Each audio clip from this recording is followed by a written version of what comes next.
Well, as an operator in the state of Texas, you know that you're only as strong as the service companies that you work with. We'll talk about that and much more on this episode of The Crude Truth. In 1901, at Spindletop Hill near Beaumont, the future of Texas changed dramatically as, like a fountain of fortune, thousands of barrels of oil burst from the earth towards the sky. Soon, Detroit would be cranking out Model Ts by the millions, and America was on the move, thanks to the black gold being produced in Texas. Now, more than a century later, the vehicles are different, but nothing else has truly changed. Sure, there may be many other alternative energy sources like wind and solar and electric. But let's be honest, America depends on oil and entrepreneurs, and if the USA is truly going to be independent, it has to know the crude truth. This episode of The Crude Truth is brought to you by Oil and Gas Workers Association, Sandstone Group, Air Compressor Solutions, Basin Fluids, and the Fuel Pros. Well, I'm just so excited to be here today on what is kind of a little rainy day here in the great city of Fort Worth, Texas.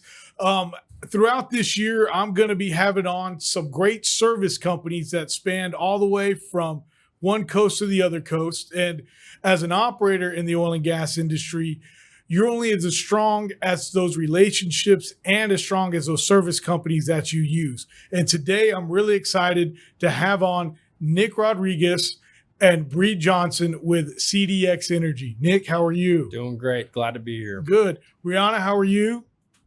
Doing well. Thank you. Good. Well, thank you guys very much for coming on. And Breanna, thank you for helping schedule this and getting these guys here to Fort Worth. Y'all are from Midland, correct? Yeah.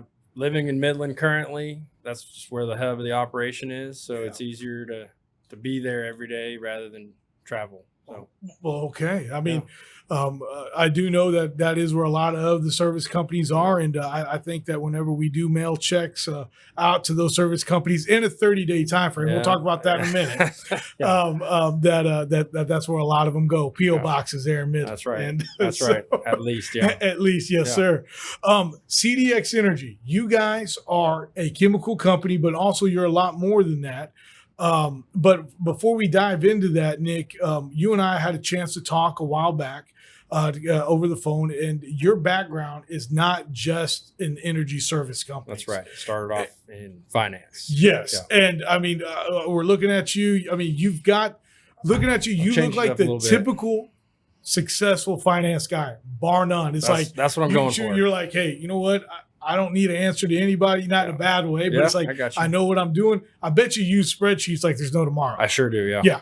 And so it's like, as long as you got that, you're probably on a lawn chair somewhere, having a Mai Tai, making sure that's going on. I wish that was true. Yeah. But no, let's dive into you for a quick minute, Nick, and tell us about you and your background. Sure. I started off in finance back in 2008. I got a really good opportunity to do commercial lending analysis for Frost Bank back then. Oh, yeah. And got very lucky in that because in 2008 was when the economy crashed.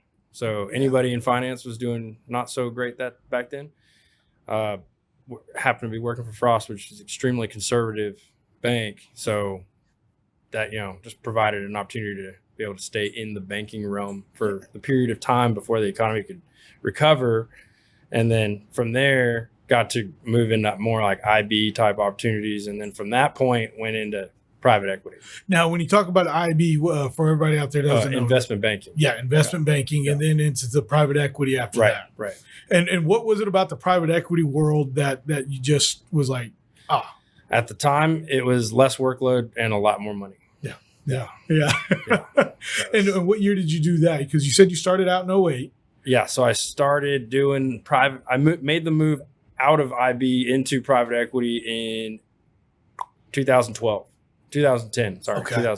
Yeah. Well, you mentioned 2008, and I remember that's the year I graduated from college. Okay. And I crammed a 4-year, I think I've said it before, I've crammed a 4-year degree into 6 years. Mm-hmm. And I stuffed it in there. I don't know. And, my father might have, different opinion on that. Sure. But actually I started out at UT close to where you went, because you went to Trinity. I went to Trinity in San Antonio, which is second to none. Sure. That's even one of, that's where a lot of people in in the finance world do. Yeah, know. they have a solid program. Yeah. And so I remember I was actually in banking. I started out at 2002 as a good old fashioned part-time teller at what used to be Bank One, now part of JP Morgan. Right. Okay. And so I was in the banking world just as a small commercial lender for a bank up in Denton for a while Okay. in '08 when I graduated. So I think that was part of the reason why I was able to understand the world a little bit better in the oil and gas industry, because in the oil and gas industry, you create the most millionaires ever. Okay. When you go look at it. Now, real estate sustains the most millionaires. That's right. Okay. That's So, right. but hey, people become a millionaire the quickest in oil and gas. And Also, that's awesome. the flip side to that is they also get broke the fastest. Yes. Yeah. Right. And so I think having that finance background has really helped us out at Pecos Country Energy, not only after the first downturn at about 15, 16, but also during this 2021 that we had, because Absolutely. it's important to do that. Yeah, I think it gives you a little bit of an edge because you can look at your financials and make solid analytical based decisions off of what you're looking at from a maybe a deeper understanding than, having to rely on an accountant. Right. You have firsthand experience of being able to just, let me analyze these numbers, make these decisions, and move on. Mm-hmm. It's a faster it decision moves making by. process. Yeah, and you mentioned the accountants, and I don't know how familiar you are, but here in Fort Worth we have a lot of family oil and gas companies, I'm familiar. You're familiar, Sure. yeah. And I'm proud to say that I am a Fort Worth family oil and gas company, but the crude truth is I'm not one of the families of the oil and gas world. Yeah. And accounting is huge, Sure. and those guys, you talk about it. It's hard to trust somebody. So these families here have had the same people for 20 plus years, to where they can get those quick, the turnaround. Turnaround. Sure. But yet when you're coming up out of nowhere, you strike a well or you get real successful with a trucking company or a service company real quick, who you gonna trust? Right. So, but no, and they're not all created equal. no, Right. No, not Just even because it close. says CPA behind their name doesn't mean they have your interest in mind. Right. And that's where the difference is, because again, these families and CDX, I don't think they're going anywhere anytime soon. I You don't think guys so. have I been hope blowing not, and going. Yeah. And I think part of the reason is why is because of one of your top-notch sales development people, which is Breanna Johnson. That's Right? right. Brianna, how are you? I'm good. How are you? Oh, doing well. Again, I wanted to say thank you for bringing Nick on here, and we got the COO Chad in the background. We'll do a shout out to Chad real quick. Breanna, you have been just blazing a trail for CDX and just lining up work, and you have been moving and doing. If you were running a campaign, you would definitely be kissing babies and shaking hands right now with all the people that Completely you are agree. meeting. Yeah. Right. And so, coming into CDX, you've been there now what seems like forever, because you just know what's going on. But your background is in HSE, the old health, safety, and environmental, which is now ESG. We won't get into That's that. right. Okay. But I mean, we probably could talk about I think that. Breanna but rolled her eyes. I did roll your eyes at that one. But no, Breanna, tell us about you and what all's going on at CDX real quick. Well, so I got into CDX, I think been there about 8 months now, and it's going really well. I was not expecting to be in oil and gas. I moved to Big Spring, which is about 40 miles away from Midland, back in 21, and slowly ended up in oil and gas. Still trying to wrap my mind around everything, because as you know, things are ever changing and there's so many moving parts. But it's going well, and I can say that I'm very happy to be with CDX, and yeah. Okay. Well, and I do think that is one thing that all three of us have in common is none of us expected. I mean, none of us expected to be in oil and gas. It's like we all didn't wake up one day and it kind of just progressed. And let's talk about that, because that to me is the most interesting about what you're doing with the service company, Nick. Okay. Yeah. It was always a point of interest for me. Okay. I mean, I had friends in high school who, they didn't make very good grades. Let's say maybe they weren't the sharpest tools in the shed. And I mean, as summer jobs would go roughneck, down in South Texas where I grew up, and they'd come back with, bundles of money. And I was always kind of interested in how were you accomplishing that? Yeah. And so as a young adult person, my impression was that maybe I'll just go be an oil field welder. Right. And my mom disagreed with that assessment, thankfully. So she kind of guided me toward, no, you're going to go to college. Yeah. So, Okay. and I mean, I did well in high school academically. So obviously I got into Trinity. So, and then it took me a little while to kind of figure out what I wanted to do. I didn't really know. It took me about a year to figure out where my skill set was from an academic perspective. Okay. But that underlying fact is that the oil and gas industry was always kind of an interest. Okay. Right. So, I went down the rabbit hole with the finance stuff, and I was working for these guys, and they were primarily, what we invested in were pre-trial biotech companies. And that was kind of my forte was investing in doing the diligence on those types of companies. Okay. So, the guys got together one day, the main partner group got together and said, well, we want to explore something in the oil and gas or energy sector. Yeah. Well, I had lots of friends that were still doing that in service. So I pitched them an idea about how about we acquire. And back then the paradigm was guys would leave big service companies with relationships and start their own service company and build that up. Now, these guys weren't necessarily back office administrative types. They were more out in the field. They knew how to run the operation from the field perspective. Right. So, and they were always underfunded, undercapitalized, not well managed. The books were always a mess, everything else.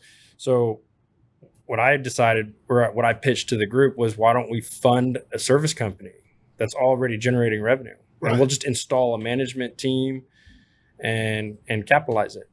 And it went pretty well until, 2014-ish, when oil started coming down. And then that was where I took they wanted out. They wanted to divest themselves of it. And I just kind of was like, well, I'm going to stay, would y'all take this as a buyout? And they said yes. And it was my company after that. Wow. So Okay. just kind of ran with it. Well, I mean, you talk about, cash flow, and I mentioned here at the beginning about, hey, I mail checks, and I'm a firm believer in the good old fashioned 30-day, just hey, pay, 30-day payables. Absolutely. And I do think, I've said it before, that I don't know how, and I know why they do it, but for other companies to sit there and ask for 45, 60, and 90 days for service companies, I think that is not right. All we're doing, you're a finance guy, all we're doing is sitting on it, collecting the interest a little bit longer. Maybe. That's all. Who knows? Yeah, who knows? Maybe I'm taking it, Well, bonuses somewhere. are expensive. You know what? Let me know. You know what, Bree? Do you get any bonuses? Are those expensive? Because I wouldn't know. I'm talking about the operator. Okay. Because I don't know about these. I don't know about these bonuses. Yeah. But I just don't. I don't think that's right. And they can do that because it's Exxon, or it's out next year, and it's like, and you want their work. Any even mid cap company that you're going to work for, operator or water midstream or SWD company that is, I would say mid cap and up, they have the ability to push you around. Yeah. Because what are you going to do about it? Yeah. So, I know. I don't really have an answer to that yet. I know. And I wish it wasn't like that, because you guys, you've got, how many people do you have underneath you now? We have 30 people. Okay. And those people all rely on those coming in, those checks coming, no different than me with oil. Sure. The oil has to come out of the ground, and I have to sell it for me to get a paycheck. That's right.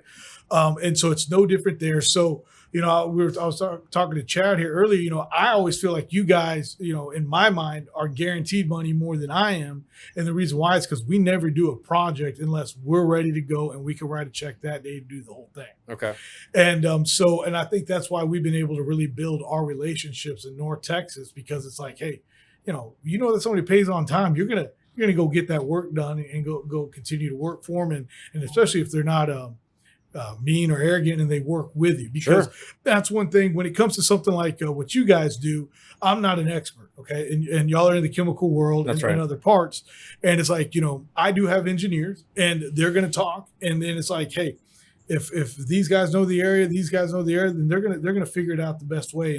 And I'll always believe that being the smartest person in the room means I've got the smartest people in the room. And so that's where I think those relationships, like I talked about at the beginning, are very important with the service companies. And so I cannot believe that, but that the way that they can do that 45, 60, and 90, and that's just not right. They can do it. They can do it. And Midland's a different beast. I mean, I know for me up in North Texas, if I want somebody that I know is going to do the job right, I'll wait. It's like, hey, you know what? When you get time in 2 weeks, you come. Out there, it's like, if you ain't there that day, yeah, if you're within a couple hours, if you can't be here, we'll call number 2 on the list. Yeah. Bree, how many times y'all probably don't have that issue because y'all are there first time all the time. We usually are there pretty quick. We can mobilize pretty fast. Yeah. But and I know Bree's probably missed a few opportunities that were, very fast. Like we had to be there yesterday kind of deal. Well, that's always, though. I think the yesterday thing is always, that's always my fun response to somebody. It's like, well, Ray, when do you need to say? Well, yesterday. Right. It's for me, it's fun, but I don't joke around in Midland about that because that's the feel that you get as a service company in Midland. It's like, because there's somebody else there, but right behind you. Yeah. CDX is second to none. And I mean, Bree, how do you feel about, hey man, you're always on it. I mean, your phone's probably going off all the time trying to get that work going. Is that correct? Yeah.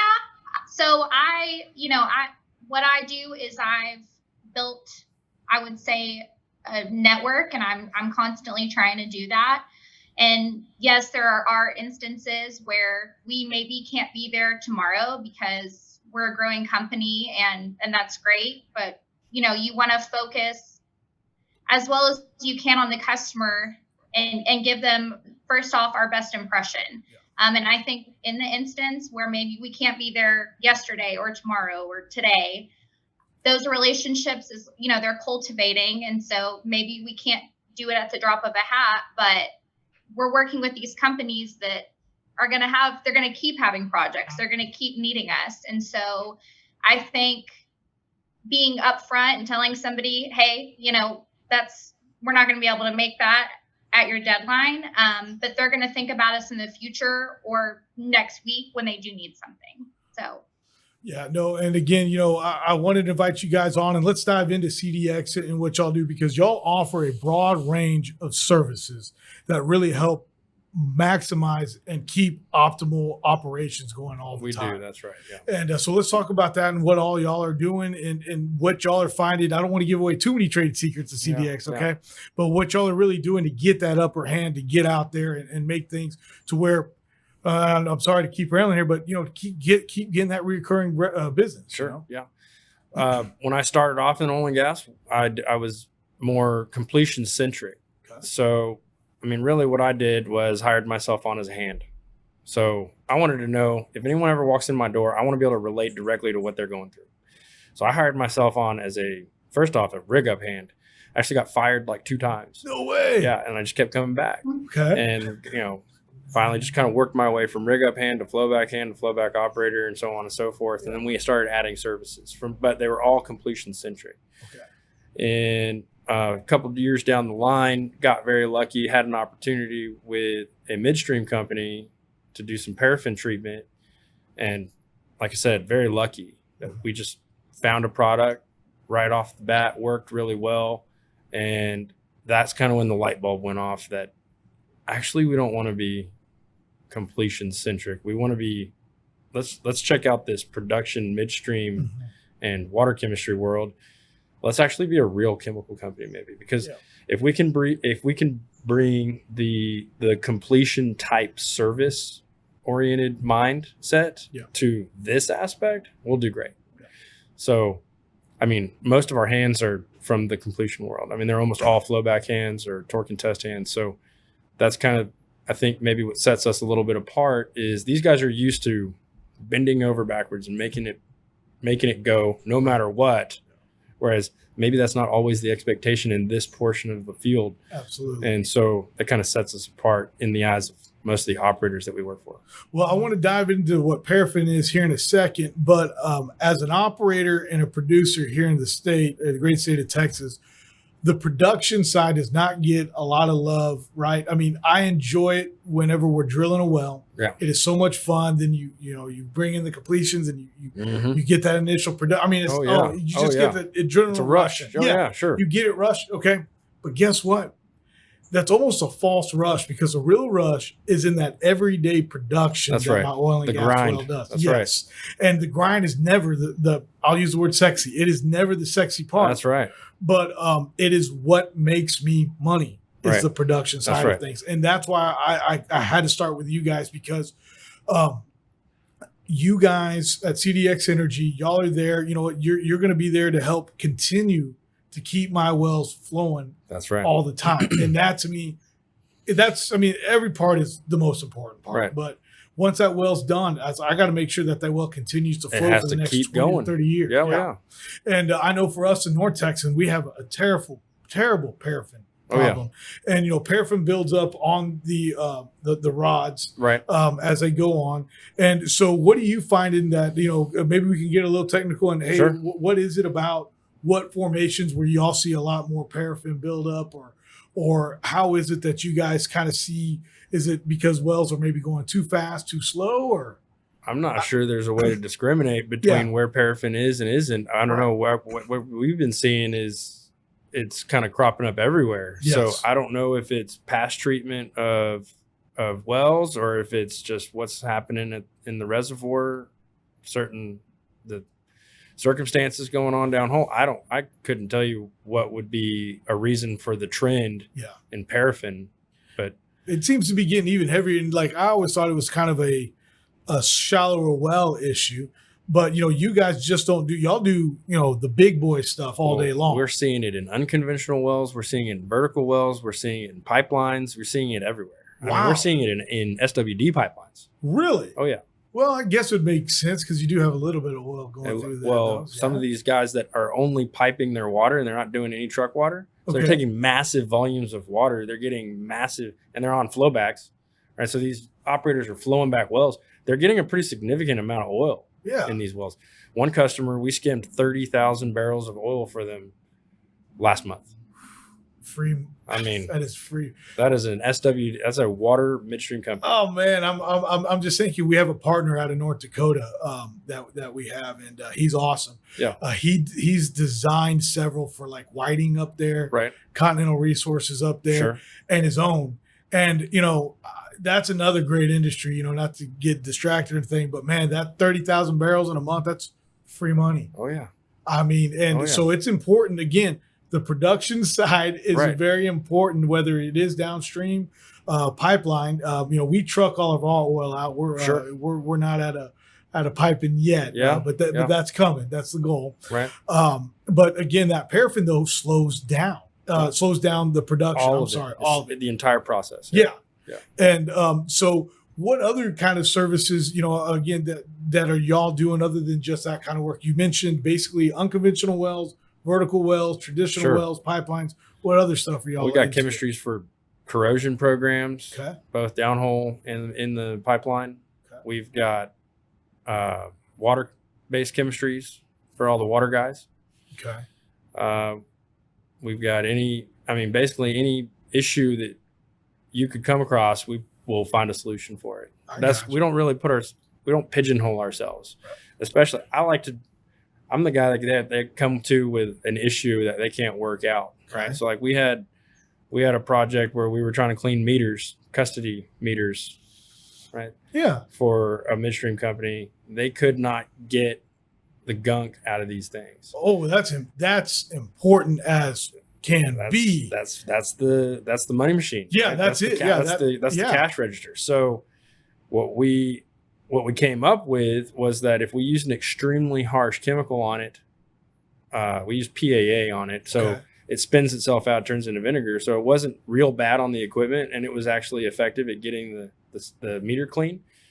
The issue was pumping it, right? How do we effectively, and from a cost-effective standpoint, how do we come up with a rig that can get to where these meters are, because they're out in the middle of nowhere, right? So you can't get a treater truck out there. So how do we get the fluid into the meter under a little bit of pressure, because the pipeline's under a little bit of pressure? So we came up with basically a compression device, no pump needed. We got it in. So we like to we're not going to pigeonhole ourselves. We're going to if you have a problem, we're going to figure out how to fix it. Okay. Yeah.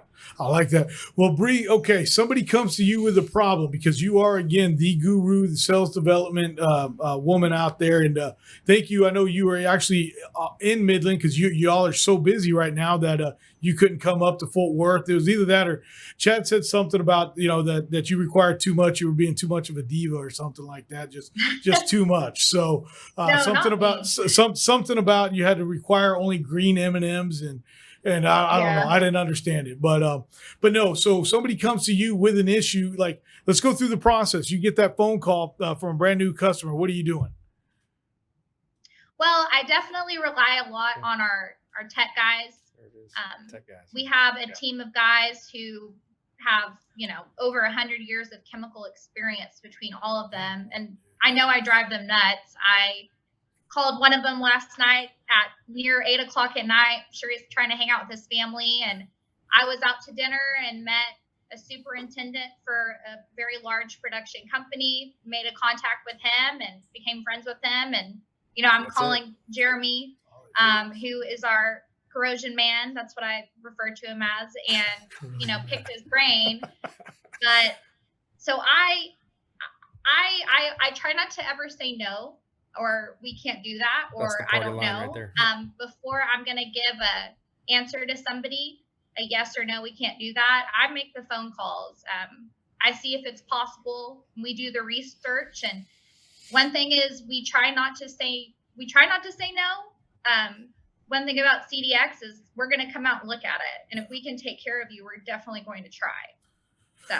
Well, first of all, shout out to Jeremy and all the rest of your tech guys out there. And I'm sorry that he got a phone call at 8:00 at night. I bet he thought it was an emergency. But that's awesome though. But you said it also out there in Midland, and here I'm talking about that 60-day stuff because I just don't agree with it as an operator myself. But it is important. Those relationships, those networks are very important. Extremely important. Yeah. My good friend JP Warren. I mean, he's been out. He does his own little show called The Connection Crew. So shout out to JP real quick. But he's out now, really talking about how your network is your net worth. That's right. So and what you're doing for CDX right now is just continuing to build that. But let's talk real quick. Again, you have that health or that HSE background. And you guys are striving to be more environmentally conscious, if I'm correct. So that's right. What are you doing out there, and what are you telling people about how CDX, and I'm going to ask you the same thing here in a sec, okay. Nick, but it's like, what are you doing and how are you telling people about, about how y'all are being environmentally conscious? Bree. So not to correct you, but I do not have an HSE background. Oh, I'm sorry. I thought you did. No. So my background is actually, I went to school for business and finance. Okay. And when I was in college, I waited tables through school to support myself and took that finance degree. I have it, but during college, I realized my niche was people. I will say one of my skill sets, I'm very good at reading a room, reading a person and building a connection with them. And I thought to myself, I have this degree and I feel like it has helped me to learn about business and to have those skill sets, but I'm going to try sales. And right after college, I had my first sales job, an entry-level sales job.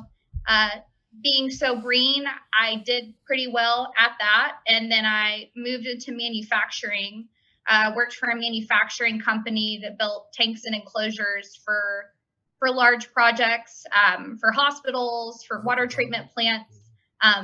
We built around that generator, did well, built up a network, and then it kind of transitioned me into oil and gas. So I would say my background is sales over HSE. I got you. Okay. I apologize. I don't know where I got the HSE from. Chad's background's HSE. Oh, I know Chad's is. I mean, that's where he came from, if I'm correct, right? Yep. And he was with one of the bigger boys at one point Phillips, too. 66, Phillips. Yeah. That's right. And so I know he's no slouch. But talking about the environment right now. Okay, Bree rolled her eyes a few minutes ago when we talked about ESG. And everybody did. Yeah, it might have been. Yeah, but it's like, it's such a hard world. But so what are you guys doing to say, hey man, we're environmentally conscious? Because I know y'all like to talk about that. Yeah. So, I mean, we have been developing what you would consider to be environmentally friendly chemistries for downhole applications and water applications. Good. Our opinion is that and that's a complicated conversation to have, because typically you talk to somebody, no, I just want the conventional, give me the bad stuff. Yeah. That's what works, right? Because historically, environmentally friendly or green acid, anything of these things of these nature don't work as well and are not as cost effective as the old way of doing things. Yeah. But I mean, you're talking about paraffin. Is that a result of treatment downhole that's coming back to bite us? I mean, I don't know. I don't know what the answers to these things are, but are there things happening downhole because of these old school ways of doing things that are coming back around? I mean, H2S, we didn't just hit a magic pocket downhole that started producing H2S, right? Yeah. There's a reason why we're having these issues.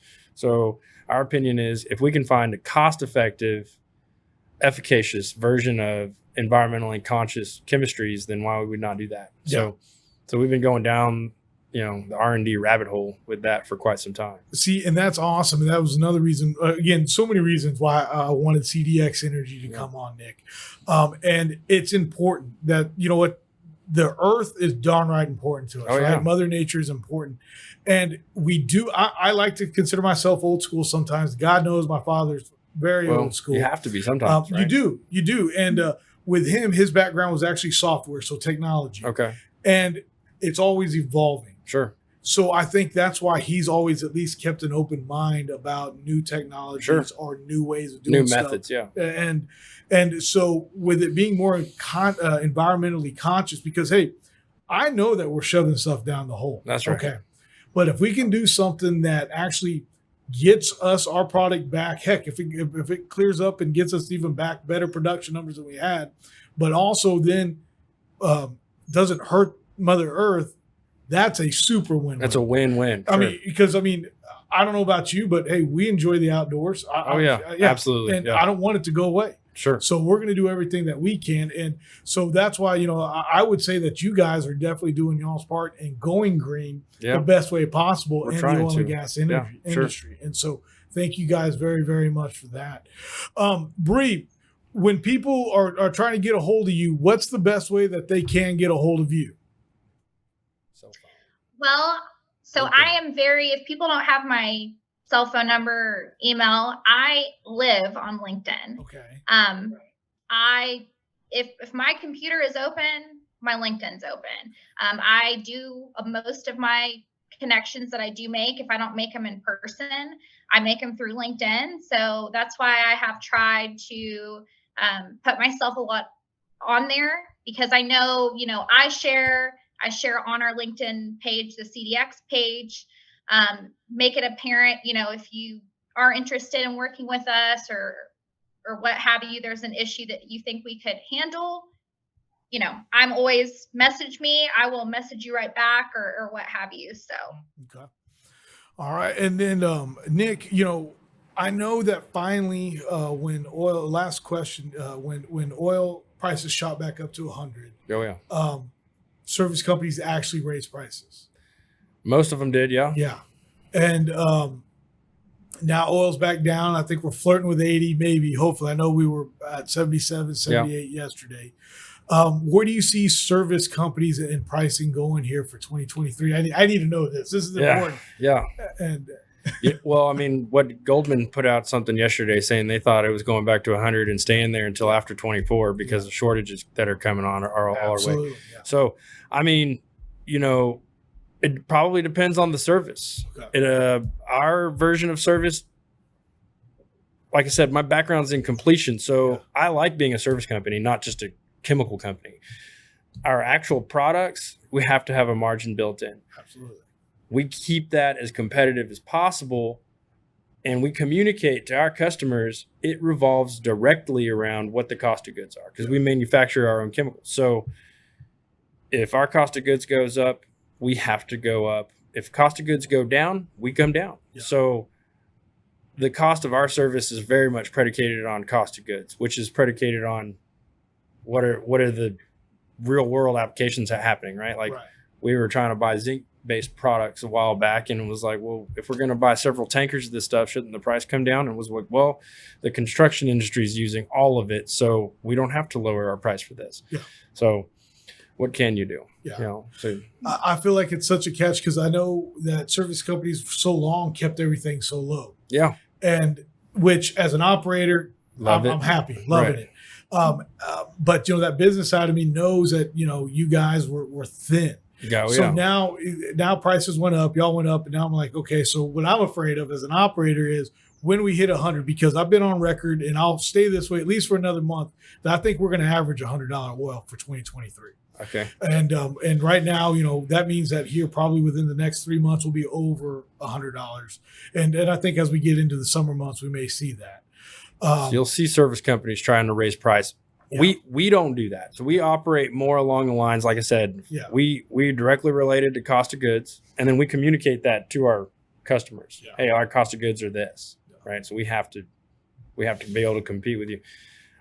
Now on our service portions of stuff, we'll just fire off a flat day rate that we know is competitive. Nice. And basically just covers the guys. Where our real margins are built in are on our products. Gotcha. Right? Because our focus is getting product on your facility or on your well.